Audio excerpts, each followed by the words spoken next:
My son came home one afternoon with dirt on his knees and fear in his eyes, and he told me that the old woman next door had warned him to stay away from me. Not from her yard, not from her flowers, away from me. His own father. I stood in our kitchen holding a glass of water, and I did not say a word for almost a full minute, because something about that sentence landed in a place inside me that already had too many bruises. I had spent years being the man people pointed at when they needed someone to blame. I had spent years being the one who held things together while others held the credit. And now, a 73-year-old woman named Margaret, who had never once spoken more than 12 words to me in 4 years of living next door, had decided that my son needed protecting from me. That was the moment I thought I understood her. I was wrong about almost everything. Before this story goes where you do not expect it to go, I want to ask you something honest. Have you ever had someone in your life who seemed to be against you, someone whose coldness or silence felt like a judgment, and then one day the full picture arrived and it changed how you saw everything that came before it? If that has ever happened to you, stay with me. Because what Margaret left behind when she died did not just change my life. It changed the way I understood what it means to be seen. My name is Lewis. I was 38 years old when Margaret Calloway moved into the house next to mine, and I was 42 when she died. 4 years. That is how long we lived 12 feet apart from each other, separated by a low wooden fence, a row of her rose bushes, and what I believed was a mutual, unspoken agreement to leave each other alone. I was fine with that arrangement. I had enough going on inside my own 4 walls to worry about a neighbor who seemed to prefer silence over conversation.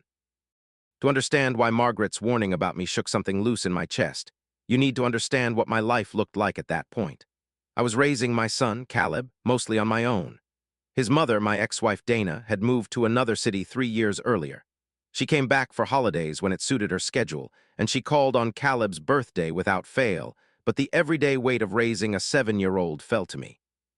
I worked as a project coordinator for a mid-sized construction company, which meant I spent most of my days solving problems that other people created and getting very little recognition for the solving of them. I cooked dinner every night, packed lunches every morning, attended every school event, and still found time to maintain the house, mow the lawn, and keep the gutters clean. I was not looking for applause. I just needed things to work. My mother, Diane, lived 40 minutes away. She was healthy, sharp, and fully capable of living her life without my daily involvement, but she had developed a habit over the years of treating my attention like a resource she had a permanent claim on. She called me every single day, sometimes twice. She had opinions about how I was raising Caleb, about the neighborhood I had chosen to live in, about the amount of time I spent at work versus at home, and about nearly every decision I made that she could identify. I loved my mother. But love and exhaustion can exist in the same body at the same time, and for years they had been sharing space inside me without much room left over. My brother Glenn lived 20 minutes away and almost never reached out unless he needed something. Over the past 2 years, that something had been money 3 times. Small amounts the first 2 times. The third time it was not small. He had come to me with a business idea, a food truck he wanted to launch, and he needed a cosigner on a loan and a personal contribution of $8,000 to get the equipment and permits sorted out. I had said yes because he was my brother and because I believed him when he said the plan was solid. The food truck had not launched. The plan had not been solid. The $8,000 had not come back. Glenn had stopped bringing it up, which was his way of deciding it had been settled. So that was my life when Caleb came home that afternoon and told me what Margaret had said to him. He had been kicking a ball in the front yard, and it had rolled under the fence into her rose bushes. He had gone to the fence, called out to see if anyone was there, and Margaret had come out of her front door and walked over to him. He said she looked at him for a long moment before she spoke, and then she told him that he should be careful. He told me, she said, and these were the exact words he repeated to me, "Your father carries a very heavy load." Children sometimes get hurt when someone is carrying too much. You watch out for yourself, young man. Caleb was 7.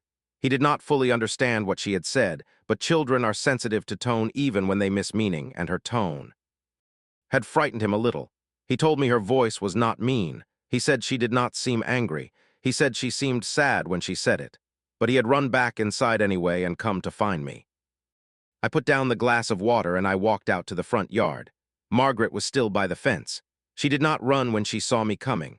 She stood with her hands folded in front of her and she looked at me with an expression I could not immediately name. It was not hostility. It was not quite pity either. It was something slower and more complex than either of those things. I told her as calmly as I could manage that I would appreciate it if she did not speak to my son about me. I told her that whatever her impression of me was, Caleb was not the right audience for it. She looked at me for a moment and then she nodded once and she turned and went back inside without a word.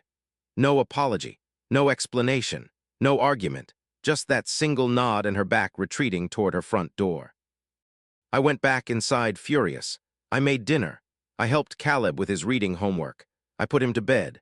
And then I sat at the kitchen table for a long time thinking about a woman I barely knew who had somehow decided to speak about me to my child. Over the next few weeks, I watched Margaret more closely than I had before. Not obsessively, not in a strange way, just with the attention you give to something that has revealed itself as something worth noticing. I had assumed she was a quiet, private woman who kept to herself by preference, and she was quiet, but she was not uninvolved in the neighborhood. She spoke to the family across the street. She waved to the couple 2 doors down. She occasionally stopped to talk with the elderly man at the corner who walked his dog every morning. She just did not speak to me. In 4 years, she had never once walked over to introduce herself, never waved from her driveway, never acknowledged me beyond a minimal nod when our paths crossed unavoidably. I had not thought much about that before. I had simply assumed she was reserved. After what she said to Caleb, I began to wonder if it was something more specific than general reservedness. My mother, when I told her about it, had a full and detailed reaction within about 45 seconds. She said that Margaret sounded unhinged, and that I should look into whether there were grounds to file some kind of complaint. She asked me several times whether Caleb was okay, and when I confirmed that he was fine, she shifted into a longer monologue about the neighborhood in general, and whether it was really the best place for Caleb to grow up. By the time that call ended, we had moved entirely away from Margaret and into a 20-minute discussion about whether I should consider moving to a different school district. I mentioned that Caleb was thriving in his current school. My mother said she had read something about the test scores. I let it go. Glenn, when I mentioned it to him briefly during a call about something else, said the old woman probably just had too much time on her hands and I should ignore her. He did not ask how Caleb was doing. He then brought up something about the food truck situation, not to address the money or apologize, but to tell me he had been thinking about a different approach to the business plan and wondering if I had any contacts in the commercial kitchen space. I said I did not. The call moved on. The weeks passed. I kept the fence between us, and so did Margaret. I noticed that she moved through her days with a certain deliberateness, a careful quality to her routine, watering her roses at the same time each morning, taking her mail in at the same hour each afternoon, sitting on her small porch in the early evening with a book or sometimes just with her hands resting in her lap and her eyes on the street. She had no visitors that I could see. No car came regularly to her driveway. If she had family somewhere, they did not come to her house. One evening in September, I saw her on the porch and she was not sitting with a book. She was sitting very still with her arms wrapped around herself and her chin tilted down, and even from across the yard I could see that something was wrong. I stood on my own porch for a minute. She did not look up. I went inside, made 2 cups of tea, and stood at my back door for another full minute arguing with myself. What I knew about Margaret Calloway at that point was this. She had told my son something strange and unsettling about me. She had avoided me deliberately for 4 years, and she had never once offered me any basis for understanding her. What I also knew was that she was an old woman alone on a porch in September looking like the weight of something invisible was pressing down on her shoulders, and that I had made 2 cups of tea, and that I was standing at my back door. I went out, I walked to the fence. I said, and I tried to keep my voice easy, "I made extra tea. I don't know if you drink." "Tea?" She looked up at me. Her eyes were red at the edges. She looked at the cup I was holding out over the fence for a long moment. Then she came and took it. She did not say thank you immediately. She wrapped both hands around the cup and looked down at it, and then she said, quietly, "You shouldn't be kind to me, Louis." That was the first time she had ever used my name. I did not know what to say. I asked her if she was all right. She said she had just gotten news from her doctor that was not good news, and that some days the not good news sat heavier than other days. I asked if there was anything I could do. She looked at me again with that slow, complex expression and said, "You're already doing it." Then she took her tea back to her chair, and I went back inside. That night I thought about 2 things. The first was the way she had said my name like she had been sitting on it for a while. The second was the phrase, "You shouldn't be kind to me." Not "you don't need to be kind to me," or "I don't deserve your kindness" in the self-deprecating way people sometimes talk. She had said "shouldn't." like there was a reason, like she knew something that I did not. I did not push it. I did not go back to her door to demand an explanation. I just let the moment settle and I went on with my life. But something had shifted. I started leaving her small things, not large or expensive or loaded with meaning. A bag of apples from the farmer's market when I bought too many. A newspaper when I grabbed an extra by accident. A small plant from the hardware store that I thought might do well in her kind of soil. I left them at the fence or on her side of the gate without ceremony, and she accepted them the same way. Once she left a piece of paper folded on the fence post. Inside, it was a recipe for a stew that she wrote in a small, steady handwriting, with a note at the bottom that just said, "Caleb will like this." He did. That was our relationship for the next several months. Small things passed over a fence. Occasional words in the yard, never long conversations, never anything that felt like it was building towards something. Just two neighbors finding a quiet frequency that worked for both of them. In the spring of the following year, I noticed her rose bushes were untended in a way they never had been before. The watering schedule she had kept so carefully had slipped. A few of the canes were showing dead sections that should have been pruned weeks earlier. I did not say anything, but I watched, and over the next couple of weeks, the signs accumulated. She was moving more slowly. She was on the porch less. When I did see her, there were shadows under her eyes that had not been there before. One Saturday morning, I knocked on her front door. She opened it after a long wait, wearing a housecoat, and I could see she had lost weight. I asked if I could help with the roses. She looked at me for a moment, and then she opened the door a little wider and said, "I'll get the gloves." We worked on the roses together for about 2 hours that morning. She directed from a chair I brought out from my kitchen while I pruned and watered and cleared the dead growth. She knew exactly what each plant needed, and she told me clearly. And I did what she said, and the work was good and quiet, and something about it felt like a different kind of conversation than words could have made. At the end of it, she made lemonade from scratch, the real kind with actual lemons and the right amount of sugar, and we drank it on her porch. She told me a few things that morning, not all at once and not in any order that had an obvious logic to it, but in the way people tell things when they have been holding them for a long time, and the holding is getting harder. She told me she had been a teacher for 31 years. She told me she had been married once, a long time ago, to a man named Robert who had died when she was 51. She told me she had a daughter named Claire who lived in another state and called every week but had not visited in 3 years. She did not say this with bitterness. She said it the way you say something that is simply true, the way you say the sky is a particular color today. And then she said something that I turned over in my mind for months afterward. She said, "I have been watching you, Louis. I know that's not entirely comfortable to hear, but I have been watching, and I want you to know that I see what you're doing over there. I see how hard it is, and I see that nobody is telling you that." I did not know what to say. I thanked her. It came out a little rough because something about being seen like that, plainly and without a request attached to it, hit a place in me that was not used to being hit. She just nodded and looked at her roses and said they were going to be all right with a little more attention. I asked her carefully, because I had been thinking about it for months by then, why she had told Caleb what she told him. She did not look away. She said, "Because I was afraid you were going to break." She paused. "Not of your own doing. I was afraid the weight was going to break you, and I thought your boy needed to know how to take care of himself if that happened. I was wrong to say it to him instead of to you. I want you to know I know that." That was the most honest thing anyone had said to me in years. She had been wrong in her method, and she knew it, and she said so cleanly, without excuse or performance. I told her I appreciated that, and I meant it. From that point on, things between us changed in a real way. I checked on her regularly. She had a home health aide who came 3 times a week, a woman named Patricia, and between Patricia's visits and my checking in, Margaret was not left alone and unchecked for long stretches. She began to tell me more about her life. The way she described her 31 years of teaching made you feel the weight and the reward of it together.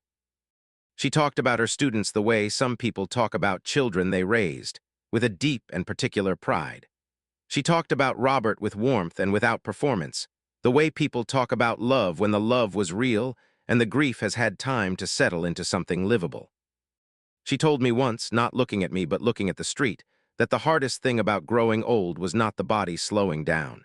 She said the hardest thing was the way the world gradually stopped asking your opinion. She said it with a small, dry humor, and then she changed the subject, but I held onto that line. Caleb adored her. Once I brought him over and introduced them properly, he took to her with the easy naturalness that children sometimes show toward old people, a willingness to simply be in their presence without needing the interaction to be anything in particular. Margaret called him by his full name and listened to everything he said with genuine attention, and he felt that attention and responded to it. He began asking if he could visit her. She began expecting him. My mother did not approve of the friendship. This is not surprising because my mother had strong opinions about most of what I did, but her disapproval of my closeness with Margaret had a specific texture to it that took me a while to identify. She referred to Margaret as that woman. She suggested, more than once, that I was investing time and emotional energy in a neighbor that ought to be going elsewhere, and by elsewhere she meant, though she did not say it directly, toward her. She called one evening after I had mentioned stopping by Margaret's with dinner, and she spent the first 15 minutes of that call telling me about her own week and her own needs and her own schedule.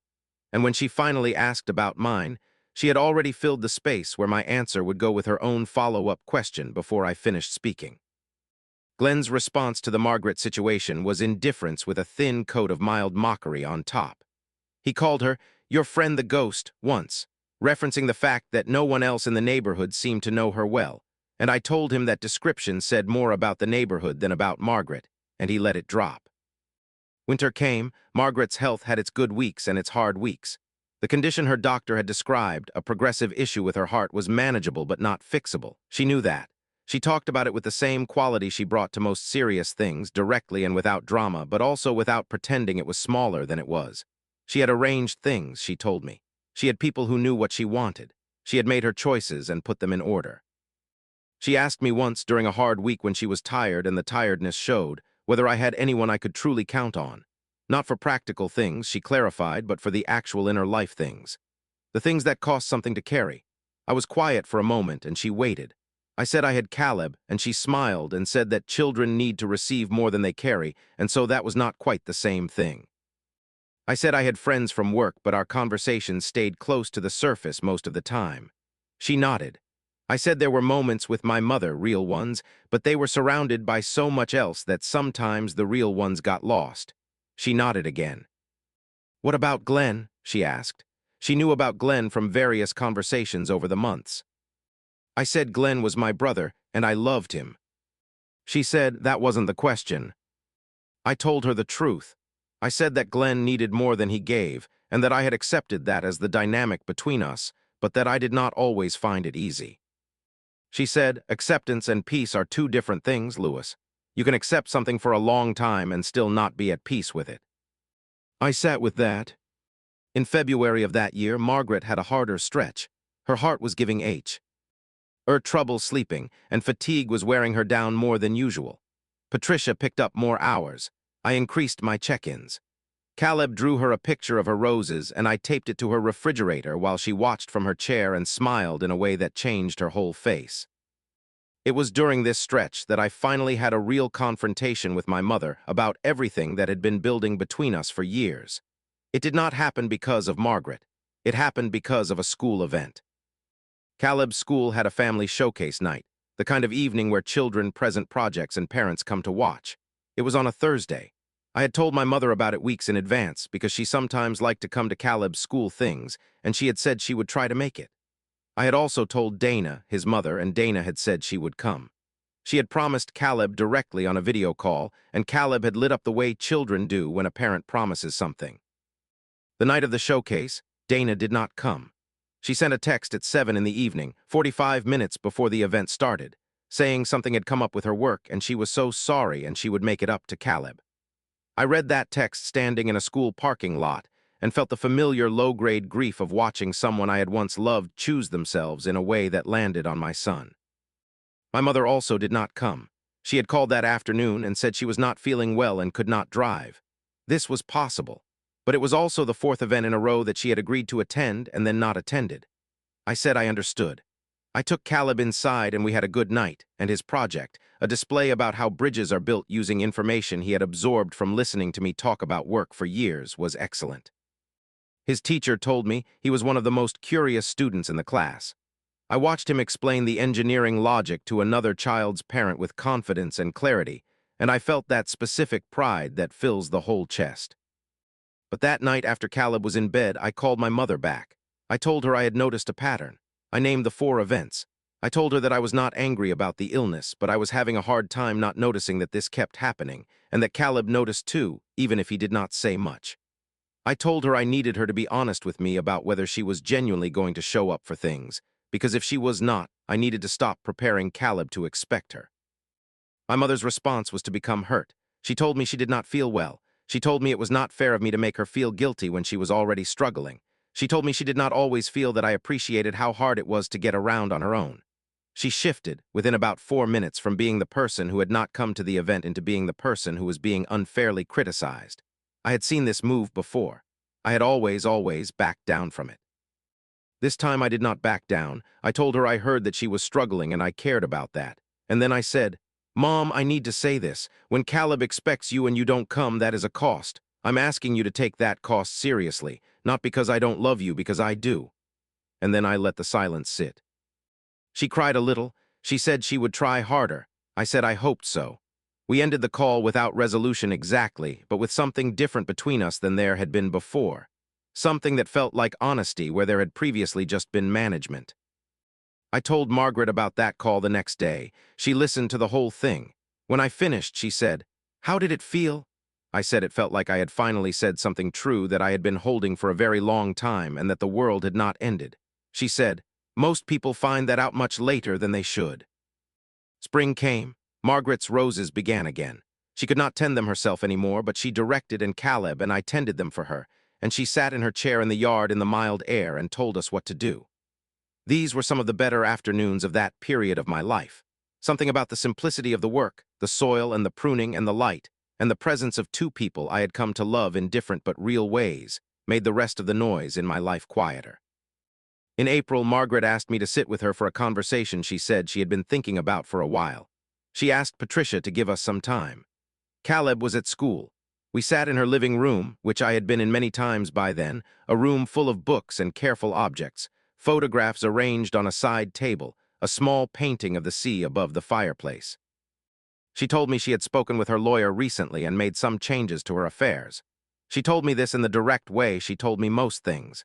She said she wanted me to know that she had been thinking about what she wanted to leave in the world and what she wanted to matter, and that some of those thoughts had involved me and Caleb. She said she would not tell me the specifics, because she felt that was not how it should go. She said there would be a letter. She said the letter would say what she had not been able to say clearly enough in conversation, and that I should read it when the time came and not before. I asked her not to talk like it was imminent. She smiled and said she was just being organized, which was a habit of a lifetime. I said I understood. She said, "You have been a gift to me, Louis. I want you to know I know that. Most people don't get a neighbor like you. I spent years not deserving it, and I know that too." I told her she had given me more than she understood. She waved that away with one hand in the way she waved away things she found sentimental. I went home that afternoon and I sat with what she had said. A gift. I had not been called a gift in years. I had been called reliable, responsible, steady, capable. I had been called on, but a gift was different. A gift implied that someone was grateful not just for what you did, but for the fact that you existed. I was not sure when I had last felt that. That summer was both good and hard. Good because Caleb was out of school and around more, and his presence was always a counterweight to the heavier things. Hard because Glenn resurfaced with a new problem. The food truck loan, which I had co-signed, was in arrears. The lender had been patient for months, but they were now pursuing collection. Because I had co-signed, my credit was involved. I spent 3 weeks in phone calls and emails dealing with lenders and attorneys, and eventually negotiating a settlement arrangement that cost me money I had not planned to spend, and time I did not have spare. Glenn, through this entire process, was apologetic in the way people are apologetic when they want the problem fixed, but do not want to change the behavior. He helped with some of the calls. He contributed some money toward the settlement.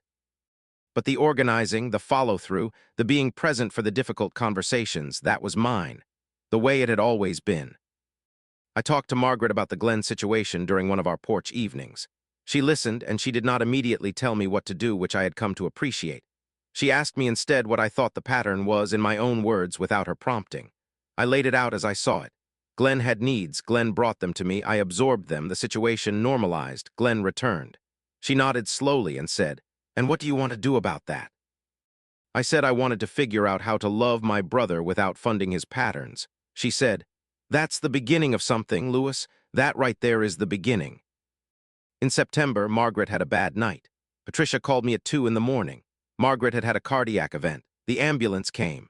I sat in the hospital waiting area until the early morning when a doctor told me she had stabilized, but the situation was serious. I called her daughter Claire from the hospital, using a number Margaret had put in my phone months earlier for emergencies. Claire answered in a thick voice, heard what I said, and told me she would get on a plane. Claire arrived the next afternoon. I met her for the first time in the hospital corridor, a woman in her mid-50s, Margaret's eyes and something of Margaret's bearing, holding a coffee cup and looking like someone trying to keep themselves together by sheer organizational will. I introduced myself. She looked at me for a second and then said in a tone that was not quite warm, "So you're the neighbor?" I said I was. She said her mother had mentioned me. I asked how Margaret was doing, and Claire said the doctors were cautiously optimistic. Over the next several days, I observed Claire with a careful quietness. She was organized, efficient, and clearly carried real love for her mother, but she also carried guilt, the kind that can turn sharp when it is not examined. She had not visited in 3 years. She said this to me directly on the second day, not as a confession, but as an explanation, as if 3 years of absence was something that could be explained by circumstances alone. She listed the circumstances. They were real. I did not challenge them. What I noticed was that Claire had strong opinions about her mother's care and living situation, opinions that had apparently crystallized on the plane, despite the fact that she had not seen Margaret in 3 years. She spoke to the doctors as though she were the primary expert on her mother's condition. She rearranged the hospital room, moving things Margaret had asked to have a certain way. She told Patricia, during a brief meeting in the corridor, that she intended to make some changes to the care routine once Margaret was home. Margaret, from her hospital bed, Ed watched all of this with an expression that was partly tired and partly something closer to resignation, the look of someone who has anticipated a certain thing happening and is now watching it happen and does not have the energy left to redirect it. I visited every day while Margaret was in the hospital. Claire was there most of the time. She was polite to me, but the politeness had an edge that I recognized. It was the politeness of someone who is unsure what role you play and slightly irritated by their own uncertainty. She asked me once, carefully, how long I had been involved with her mother's situation. I told her I had been a neighbor for 4 years and a friend for about 2. She nodded in a way that suggested she was filing this information somewhere for later use. The day before Margaret was due to be discharged, Claire came to the waiting area where I was sitting and asked if we could talk. We walked to a corner by the window. She told me she was planning to have her mother come back to live near her. She said she thought it was the right decision given Margaret's health. She said she had already spoken to a real estate agent about listing the house. She said all of this in a tone that was composed and clear and presented these as facts rather than proposals. She was not asking for my opinion. Then she said, "I want to be honest with you, Lewis. My mother has become quite attached to you and your son. I think that attachment has been good for her in some ways, but I also think, going forward, it's probably better if we handle things as a family from here on." She paused. "I'm not saying anything against you. I just think boundaries are important." I thought about that word, boundaries. I had been hearing that word a lot recently, mostly from people who used it to mean, "I want to limit your access without examining why I was absent while you were present." I kept my voice even. I told her I understood and that her mother's well-being was what mattered. I asked if Margaret knew about the plan. Claire said she was going to speak to her about it today. I said I hoped Margaret had been part of making the decision. Claire looked at me and said, "She's not always in the best position to make decisions right now." I said, still evenly, that Margaret was one of the clearest thinkers I had ever met, and that her health was something separate from her judgment. Claire looked at me for a moment, and then she said she appreciated my perspective. I walked back through the hospital and outside, and stood in the cold air for a while. That evening I visited Margaret alone after Claire had gone to her hotel. Margaret was propped up on pillows with a little more color in her face than she had had the day before. She looked at me when I came in and said immediately, "She talked to you?" Not a question. I said she had. Margaret closed her eyes for a moment. "I'm not leaving," she said. She opened her eyes. "I told her this morning, I am not leaving my house. I told her if she wants to come and be near me, she is welcome. But I have lived in that house for 14 years, and I intend to keep living in it until I cannot." I asked how Claire had taken that. Margaret made a small sound that was close to a laugh. She said Claire had taken it the way Claire took most things she disagreed with, which was by becoming very organized in response. Margaret came home 4 days later. Claire stayed for 2 weeks, which were 2 weeks of complex choreography between Claire's desire to control the situation and Margaret's absolute refusal to be managed. I kept my distance during that period, visiting briefly, not inserting myself, giving the space that was needed. Claire thawed slightly toward me by the end of her stay, when she could see that I did not take up more room than the situation required. Before she left, she thanked me for looking after her mother. She said it simply, and I believed it was genuine. I told her Margaret was easy to look after.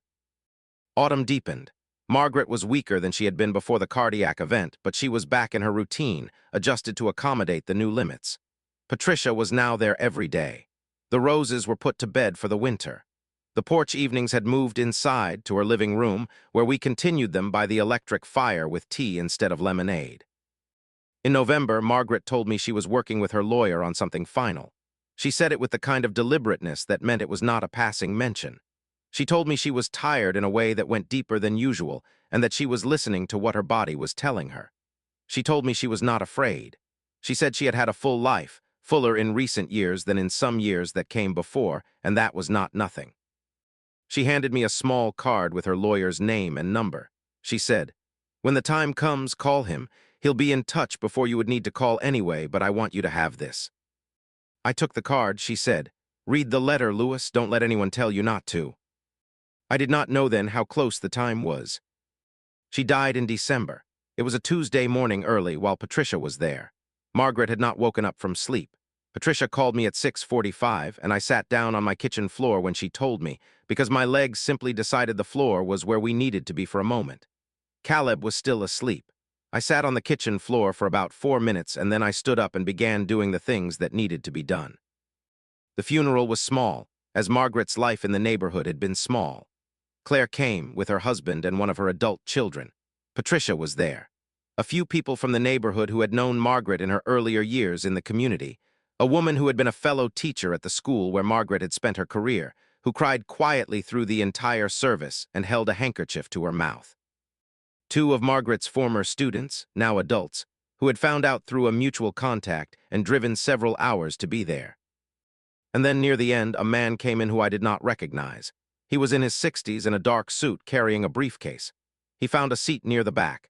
He did not speak to anyone during the service, but when it ended and people began to move toward the exit, he came to find me. He asked if I was Lewis. I said I was. He introduced himself as Edward Marsh, Margaret's attorney. He did not do anything dramatic. He did not interrupt. He asked if we could step to the side for a moment, and when we did, he opened his briefcase and took out a sealed envelope and handed it to me. He said, "Margaret was very specific about the timing. She wanted you to have this today at the service before you left." He paused. "She also wanted me to tell you something verbally as her representative." He cleared his throat. "She said to tell you, the letter is the long version. The short version is that she was watching the whole time, and she thought you should know what she saw." I held the envelope and looked at it for a moment, and then I looked up and Claire was looking at me from across the room. She had seen the exchange. Her expression was not quite readable. Her husband said something to her quietly, and she turned away. I did not open the letter there. I put it inside my coat, and I drove home, and I sat at the kitchen table after getting Caleb settled with a book, and I opened it. The letter was 4 pages, written in that same small, steady handwriting from the recipe she had given me in the early months of our friendship. She began by telling me that she owed me an honest explanation for the beginning of our story, for the strange year of her watching me from across the fence before she let me in. She explained that, when she had first moved to the house, she had been in communication with the previous owner of my house about the neighborhood, and the previous owner had made some offhand comments about me that were not flattering. She had arrived with a preformed impression that was not hers and was not fair, and that she had been too rigid about for too long. She said watching me through that first year had dismantled that impression completely, and she had felt the particular shame of someone who has judged incorrectly and knows it. She explained what she had said to Caleb. She wrote it out fully. She said she had been watching me for months by that point, and what she had seen was a man holding up a very great deal with very little support, and her concern had been real even though her method had been wrong. She said she had seen my mother's calls, the length and frequency of them, more than I probably realized she could observe. She had seen the way I functioned in those calls, the way I became smaller and more careful as the conversation progressed. She had seen Glenn's car in the driveway, and she had watched my face afterward.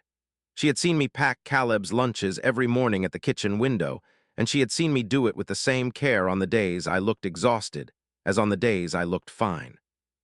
She wrote, "You never let the quality slip, Lewis.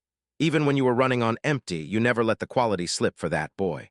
I have watched a great many people in a great many years, and that kind of love is not common. It is the kind of love that deserves to be named." I had to put the letter down for a moment. She went on. She described things she had noticed about me over the 2 years of our friendship that I had not known she was tracking. She described the week of the food truck loan crisis, and said she had not mentioned it at the time because she could see I needed to think rather than talk, but that she had been angry on my behalf in a way that had surprised her with its force. She said she had wanted to say something to Glenn directly, but had understood that was not her place.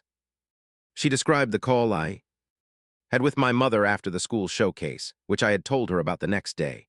She said, "When you told me about that conversation, I felt something I have not felt in a very long time. I felt proud of you the way I used to feel proud of my best students when they finally understood something they had been working toward for a long time. You stopped managing and you started telling the truth. That is the hardest thing a person learns to do." She described her own failure with Claire. She did not excuse it. She wrote it plainly. She had allowed guilt to make her passive when she should have been active. She had let the 3 years go by because each individual choice to not visit had seemed manageable in the moment, and she had not seen the accumulation. She said watching me with Caleb, the daily showing up, the consistent presence, had made her look at her own choices with her daughter more honestly than she had in years. She said she and Claire had had a real conversation after the hospital, after I had told Claire that Margaret's judgment was separate from her health. She said she had not told me this because it felt like too much to put on a person who had already given enough. She wrote, "The kindness you showed me was not something I earned at the beginning. You gave it anyway. You brought tea over a fence to someone who had told your son something hurtful, and you did not use that kindness as a lever or a debt or a negotiation. You just gave it. I have been trying to understand people for 73 years, and I still could not fully tell you why some people are made that way and others are not. I only know that it is the rarest thing." And then she wrote the part that made me freeze. She wrote that she had made certain arrangements with her lawyer regarding her estate. She wrote that her house was to go to Claire, as was most appropriate. She wrote that certain personal belongings had been designated to specific people, including Patricia, the teacher from her career, and 2 of her former students who had remained in her life.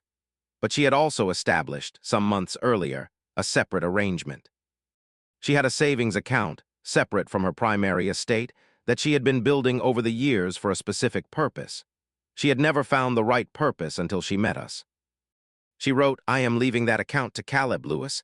Not to you, though I imagine you will be the one who manages it until he is old enough. The total is not a fortune. It is $112,000. I want it used for his education. I want it used for whatever doors he needs opened. I watched that boy grow for 2 years, and I have never once been uncertain about what he is going to become. I want to make sure the becoming has what it needs." She wrote, "I know this will feel like too much.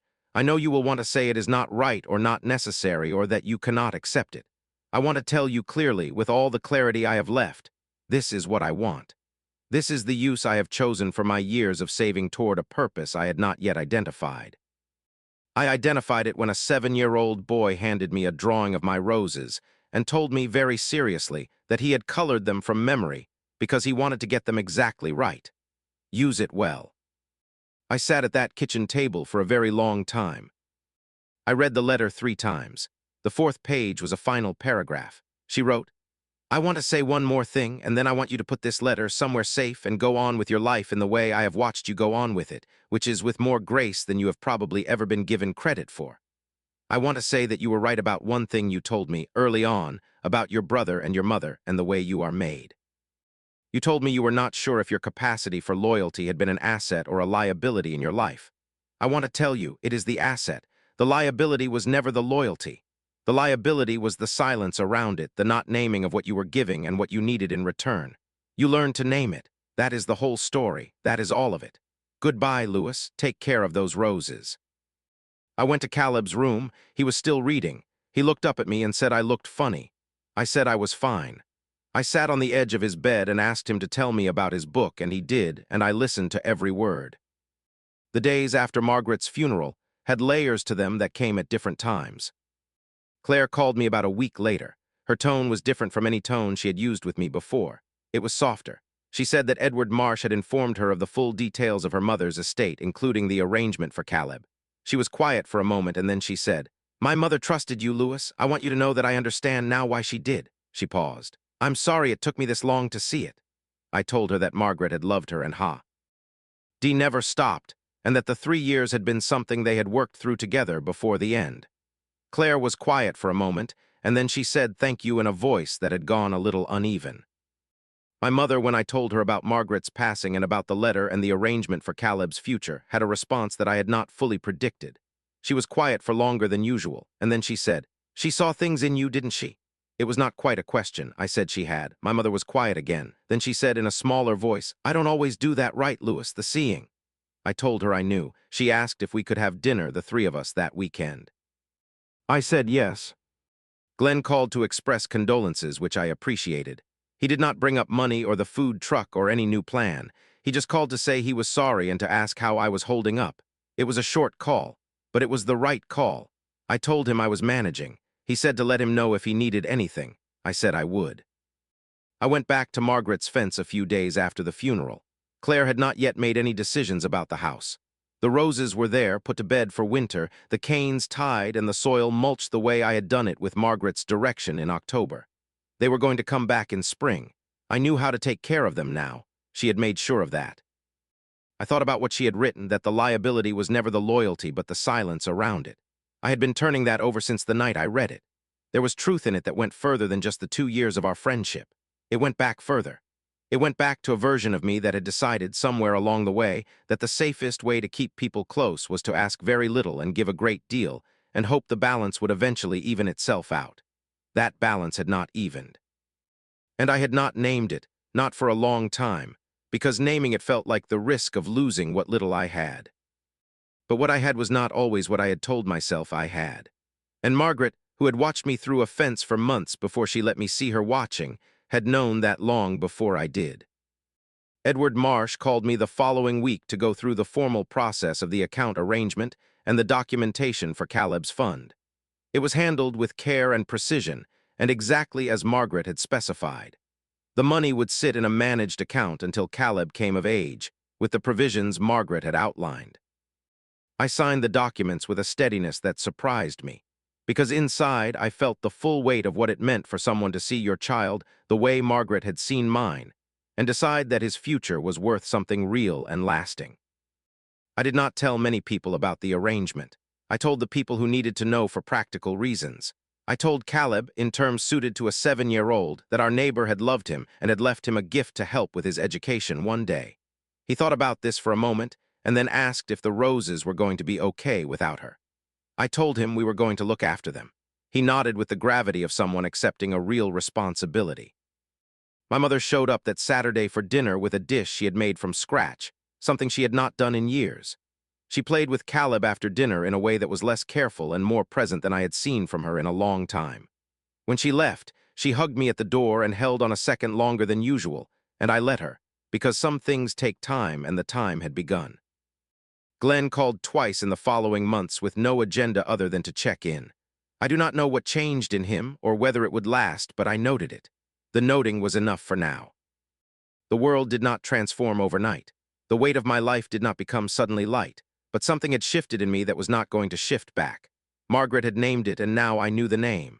The silence was the liability, not the loyalty, not the love, not the showing up.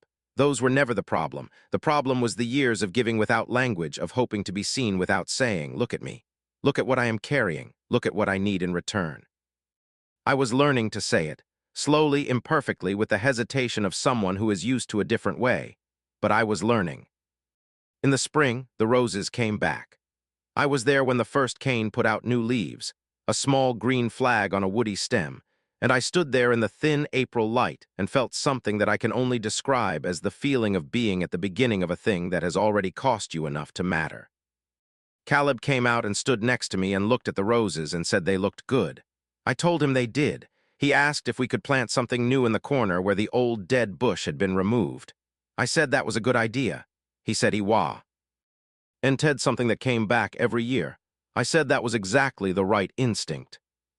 We stood there in the morning light, my son and I, by a fence that had once held a silence I misunderstood, next to roses that a woman named Margaret had grown with 30 years of patient care. And I felt the word that had been missing from my life for a long time settling into its right place. Seen. That was all it had taken. That was the whole of what she had given me before she gave Caleb his future. She had looked through a fence and seen me, and she had refused to leave me unwitnessed. And in seeing me, she had given me permission to see myself with the same honesty she had brought to everything, the same clarity, the same refusal to pretend things were smaller than they were or larger than they were, just what they actually were. I went inside and made breakfast. I called my mother just to talk. I texted Glenn and asked if he wanted to bring his family over the following Sunday. I went to work and did good work, and when someone took credit for something I had done, I said, simply and clearly and without drama, "Actually, I built that piece. I'm glad it landed well." The person looked at me recalibrated and said, "Right, yes, good work." It was small. It was the beginning. Caleb asked me that evening, out of nowhere at the dinner table, what I thought Margaret would be doing if she were still alive. I thought about it and said I thought she would probably be reading on the porch if the weather was right, or directing someone else to prune her roses if it was not. He nodded and said she was really good at telling people what to do without being mean about it. I said she was one of the best at that I had ever seen. He said he wanted to learn how to do that. I told him I would help him practice. She had been gone 4 months and she was still teaching. Some people come into your life loudly, with big gestures and clear declarations. Some people come in quietly, across a fence, with a recipe and a cup of lemonade, and a way of watching you that is really a way of caring without the performance of caring. Those are the ones you do not forget. Those are the ones who leave something behind that was never on any official document, until the moment it was on every official document. Margaret had seen the weight. She had not taken it from me because she knew that was not hers to do. What she had done was bear witness to it, consistently, across seasons and years, without condition. And that witnessing had been the thing that finally taught me the difference between what I owed the people in my life and what I owed myself. I owed them honesty. I owed them my presence when I could give it genuinely. I owed them the truth when it was uncomfortable and the patience when it was warranted. I did not owe them my silence about my own needs. I did not owe them a version of me that had no language for exhaustion or longing or the particular loneliness of being the one who always showed up. I had learned that from a woman who spent 31 years teaching people things they did not know they needed, and who kept teaching long past the day her classroom was replaced by a porch and a fence and a neighbor who brought tea over at the right moment. Louis would be all right. I knew that now in a way I had not known it before. Not because the world had arranged itself into a neat and generous pattern, not because everyone around me had become who I needed them to be, but because I had begun to see myself the way Margaret had seen me, clearly, honestly, with full accounting for both the cost and the worth. And that kind of seeing, once it starts, does not stop. Take care of the roses. Come back every year. That is the whole instruction. I intend to follow it. If you have made it this far with Louis, I want to ask you something before you go. Is there someone in your life right now who sees you clearly, not what you do for them, not what you provide, but who you actually are when the weight is at its heaviest? And if there is not, I want to ask you to think about what it would take to begin naming the things you have been carrying silently. Louis spent years being the dependable one before he learned that loyalty without language is just another kind of disappearing. If any part of his story landed close to home, let us know in the comments. What was the one line from this story that stayed with you?